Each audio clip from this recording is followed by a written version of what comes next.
The next website we're going to take a look at today is the website of Phill Andrew. He's a photographer from the Yorkshire area, personal friend of mine. So thanks for putting this up for critique, Phill. Hopefully we're going to give you some ideas of how we can improve this site just a little bit.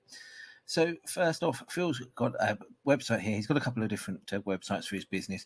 But this website is all about personal branding and image. And I know that Phill does a fair bit of networking and bits like that. So this is a nice site for him to kind of encourage the people that are within his networking circles to have some professional photographs done for their businesses, give them people an idea of what they do and bits like that. So it's a nice, fast, easy loading website with a nice variety of pictures. But it's a one-page website at the moment. So one-page websites as a whole, they do give Google a little bit of a challenge. First of all, you've got an awful lot of content in one place, but it's difficult to build up the authority of your site based on just a single page of content. So as a very minimum, Phill, I would recommend either popping in a second page, which would be case studies and examples of work that you've performed for other people and how you've helped them solve their branding issues, or I'd look at popping a blog in there on the back end of this, because this is a WordPress-based site, so it's a very quick and easy thing to do. And then, of course, you could build those case studies into the blog posts. So first impressions of the site is nice and clean, it's quick and easy to load, but there's a few garish things that I'm going to point out to you. And as you're a friend, I know that I can give you some tough love to go away and do a few things to improve your site. So first off, top part of our website, I love to see contact details nice and easy to get to. You've popped them in the top header here. This is called our second menu area of our header. I'd like to see your logo a little bit larger, probably around 350 pixels in height, and the same with the contact number and the email icon at the top here. In a perfect world, I'd like to see those over to the right hand side here. You can, in the Divi theme that you're using, add them as the contact button as a widget here on the right hand end of the page, and that would be a better place. We read a website from left to right. We zigzag down through the page the same way that we would do reading through a newspaper, and at the moment there's a few little things we've got to take care of. So I'm on a nice big 27-inch iMac at the moment, and this big chunk of text here at the left hand side, I love. It's nice. It's not all about you, it's about elevating their brand. At the moment it's sitting askew off to this left hand side. As I scroll down the page, everything else, the kind of margin is roughly where my mouse cursor is, which is boxed content, and then we've got a few bits of content that just fall outside of that. But it just skews the eye a little bit from side to side, pulling us around the page. We always seem to have a very large white area on the right hand side here. I'm not quite sure why that is. The top bar here is in a very, very bright blue, and everything else in the way of your branding colors is very, very gentle, pastel-y kind of colors. So I would look at changing this top bar at the moment. So we're going to bring this text in and book a branding chat with Phill in probably by about an inch or so into the site. This book a branding chat with Phill is actually a button at the moment, but I wouldn't know that without clicking it. So I'd change this letter in here to some blue text, Phill, because we associate blue text on a website as a hyperlink. So change that wording to blue, the same blue that's at the top here, and the eye will be pulled to it, and we'll click that button. The text here in this first paragraph is absolutely fantastic. It's focused around other people, and it's focused on what you deliver for them, rather than saying, I'm a photographer that bought my first camera at whatever age, and I've taken 1 million photos. This here works very softly afterwards, and I really like that. It should probably be a little bit further down the page. Services, what I offer. You need to have a friend or family member proofread your pages. What I offer either sounds like very bad grammar or a very poorly put together phrase of how you're going to help them. If we think about the whole process of marketing, it's about identifying a problem, identifying a solution, and then us being the person that's going to help them get to their goal. So why are they coming to us for personal branding? Well, they want their business to stand out because they're self-employed, they're a consultant, they're a speaker. They need to stand out from the crowd with their images. They need to book more speaking jobs. They need to get more money through the door. They need to sell more product. They need to build trust. All of these are things that you can help them do, and it's very, very simple for you to do, but they need you to solve their problem. This 1, 2, 3 is absolutely fantastic. Rather than a little bit further down the page, I know you've got it stepped through again, but literally I think I'd probably put the steps here rather than the words what I offer. I'd say 3 simple steps to brand imaging. Number 1, our consultation. Number 2, our creation session. Number 3, content for your website. Again, big blocks of text tend to be harder for people to read and absorb. If we can pop some bullet points into some of these, maybe a bolder few words or lines or key points, things that make it a little bit more interesting for them to read. If you split this into 2 paragraphs, this into 2 paragraphs, this into 2 paragraphs, then that makes that a little bit easier to absorb. As I say, bullet points, different colors, things like that are really important as well. I would look at the brand colors you're using for the site. At the moment, it's very beige. We actually want our clients to stand out. So the beige coloring may not be strong enough for us. Our headers, so the titles that appear in subtitles and subheadings through the page, we can use a different color for these to draw attention as well. So it'd be very good to sit down and think about the color scheme. There are some tools that I can point you in the direction of that will give colors that complement each other very quickly and very easily. But your whole branding color scheme needs to revolve around who your target client is. Is that a 50-year-old female client that runs a bookkeeping business, in which case beige may be perfect for them? Or is it an effervescent speaker that wants to go out and promote their speaking, or a magician, or all sorts of bits like that? So it's very much about who you want to attract as well. I'm going to send you a couple of links. This video here, what you've started to do is absolutely fantastic. Video gets engagement on sites. Now, I know you and like you, Phill, but I don't really want to look up your nose, mate. And as harsh as it sounds, you know, the first picture of this video is somebody looking up your nose. So what I would do with this, Phill, I'm going to send you some links. I'm going to ask you to invest about £25 in a little attachment that will go on your camera tripod, which will hold your iPhone or your smartphone in a horizontal position on the tripod, and then at least we can get that eye level with the camera. Just as the same as photographing a portrait, if we shoot from above, we make people look, belittle people effectively, make them look vulnerable. By shooting them from below, we either make them tower above, and I know you're a big, tall, strapping chap, so I'm used to looking up to you, but we want to be eye level with you in a piece of video, because it's going to connect with our visitor, our reader, the person watching the video, the viewer.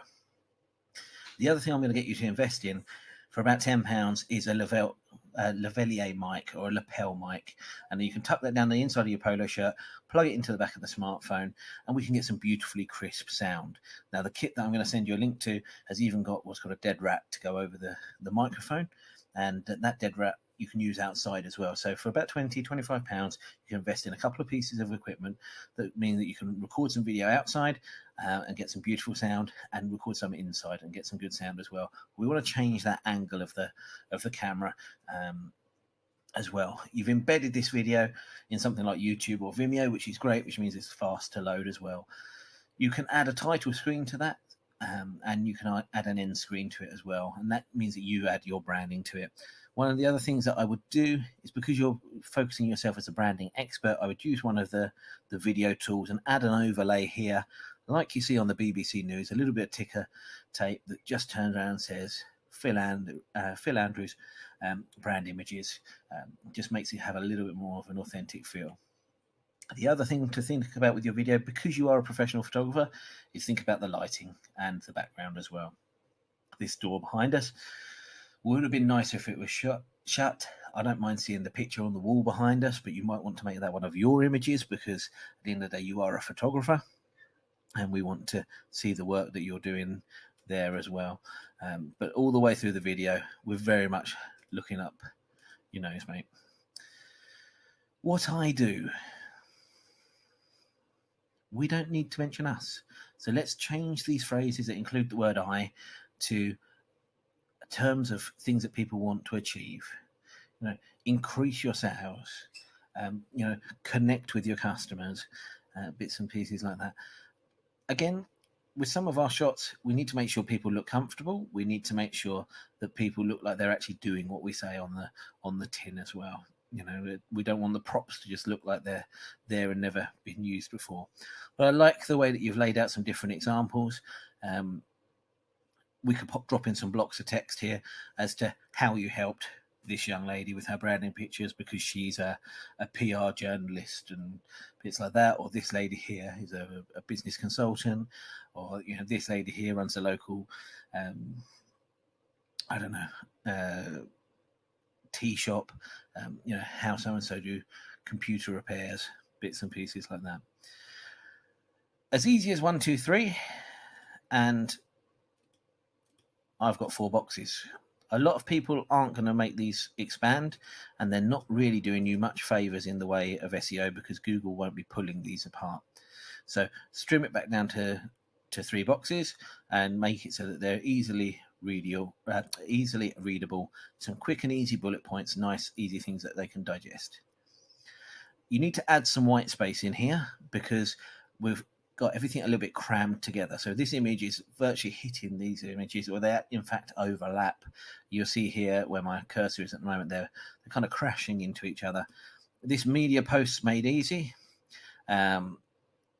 We can make this title a lot smaller. We can add some white space in here, and we can actually think about this paragraph and this heading. This kind of at the moment looks like this block of text should probably be in this box, or there should be some white space between these 2 sections, because at the end of the day, the testimonials need to be here on their own because they're a point of focus. I love the fact you've put some testimonials in there, but we need to actually pull the eye to them. Now, one of the things I would avoid very much is dark colours as a background and light text, because there's an awful lot of people that suffer with partial colour blindness, and they will struggle to read some of these bits on a dark background.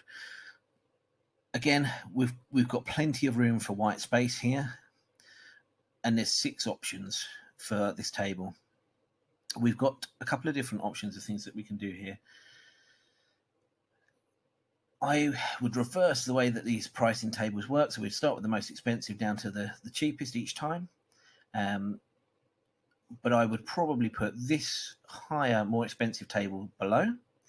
And I would probably label this table up like getting started with personal branding. And then the next table down, some advanced personal branding. Now that would give you, the other thing that I would do is if I drew a box around, say, this center one, change the background color of that center module, even if it's something like 20% gray, and it just attracts people's eyes to the ones that you actually want to sell. So that's something that's very important. But space this out a little bit more because it's very crammed together. There's an awful lot of information to take in there. But it's easy for us to kind of spread things out on this page a little bit more and introduce a bit more white space.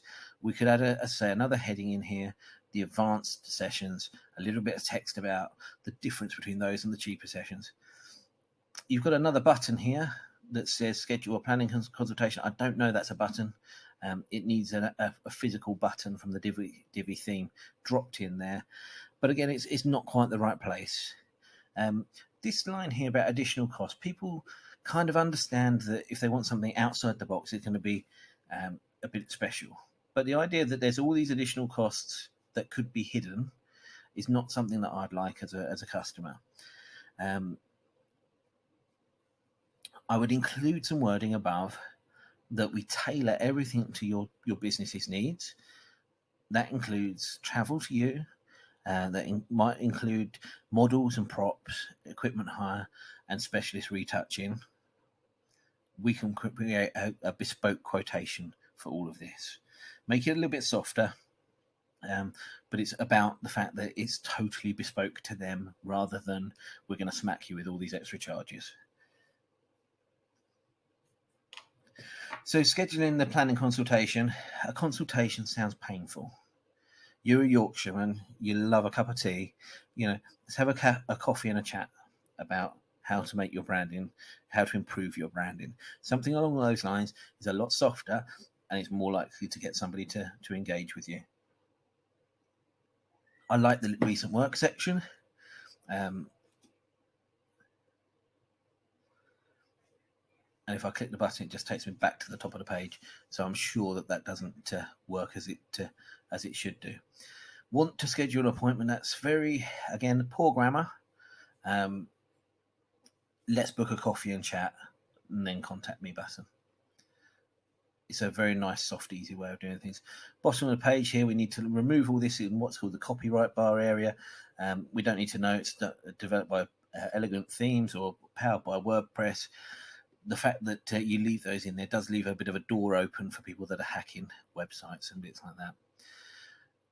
We can put some more images through the center part here as well, soften that up. But most of all, I would change the colors of some of these backgrounds, make the color branding of your brand a little bit stronger, and work my way through. For your page, as far as SEO goes, let me just pull up. At the moment, we've got a page title. The term personal branding and branding images is just kind of coming into this country at the moment, Phill.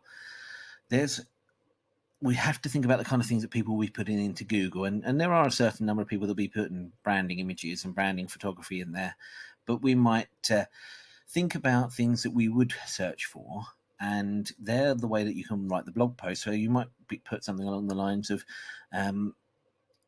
photographs for authors, or photographs for public speakers, or and the different terms like that, which actually, if we create a blog post around that, then it will give us the opportunity to actually rank well throughout the site, throughout Google rather. At the moment, there's no meta description to your page, which means that when it pops up in Google, this line will turn up at the top of the search that your site searches arrive in, but the actual description below will be auto-generated off of the site. So you've got no control at the moment as to the words that come up on the Google search.